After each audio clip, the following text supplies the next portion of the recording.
Hi everyone, my name is Autumn Jones. I'm a current healthcare science major at North Georgia Technical College.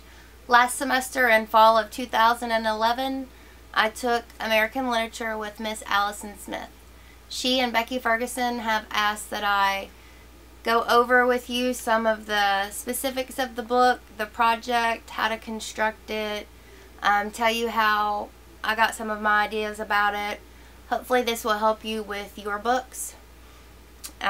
This book is really an overall of the course, a graphic visual representation of what you can come up with, and you can get as creative as you would like to get.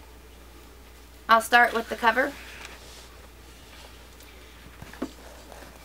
Here's the cover. I chose these paint sticks that have red, white, and blue on them to represent America. They are also a window pane. This is looking in through what I call an American perspective. On the front, in the front cover, and you don't have to put anything in your front cover if you don't want to, but I chose to write a poem. I was inspired by the material in the course. I actually wrote this poem kind of early on, so it just goes to show you how impactful the material can be if you'll just open up to it. And the poem is called An American Perspective. Peering into the souls of the original American cast, our modern day eyes are granted access to the past. Gleaming into the proverbial times and rhymes, our American pride, it soars and climbs. The heritage of our forefathers and mothers, our bloodline brothers and historical lovers, offers us a passage through words so refined, guiding mankind through tumultuous times, internal discoveries, and a meeting of minds. The first layout, I chose mine on the Cherokee Indians.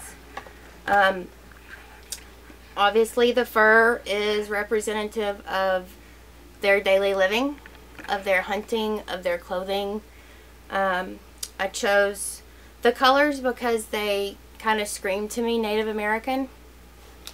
Obviously the beads and the feathers and the pictures.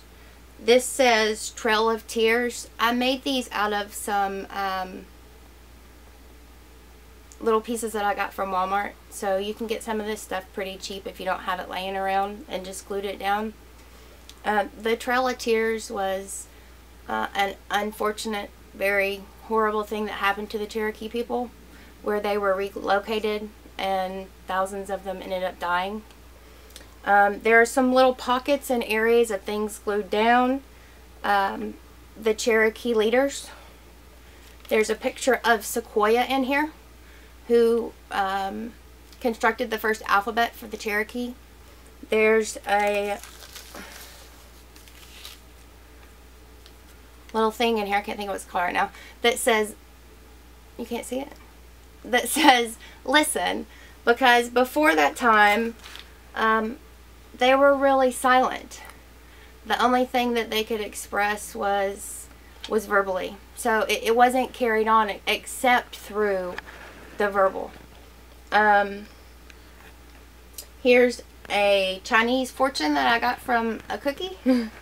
It says, every man is a volume if you know how to read him. So these are just little things that you can kind of personalize it and make it your own. The second one was on Anne Bradstreet, and I don't think that y'all have covered that material quite yet. She was a Puritan. This was very early colonial America settling time. That's why I have the picture here of the voyage over. She wrote poetry, one of which was talking about the burning of her home. I've attached some matches. There's some of her work included in this envelope. She was a mother. And here's what people say would be a picture of her. Obviously there were no pictures during that time. And the colors. The colors just made me think of girly, kind of.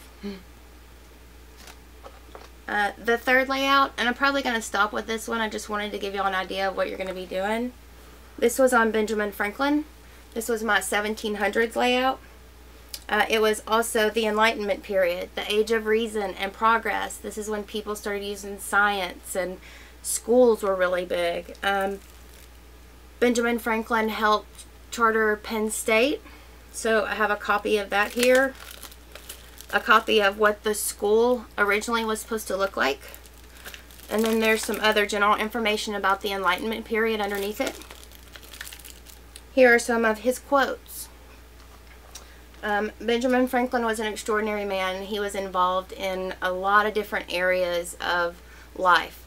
The political, scientific, a lot of different things. If you open it up, I don't know if you can hear the music, but it's called Ode to Joy. And inside is a copy of the Declaration of Independence, which he signed. Ode to Joy was written for, it was actually written by a German, but it was for, to encourage unity of brotherhood of all mankind. So I thought that it was fitting to put into this period. The rest of the book you can see in class. There will be some others. Some very good books from my class that you'll see passed around. I hope that this portion of the video helps y'all know kind of how to do it and what you're physically going to be talking about in class, like how you will actually do it. And that concludes the first part. I'll be back with my speech in a few minutes. Thanks.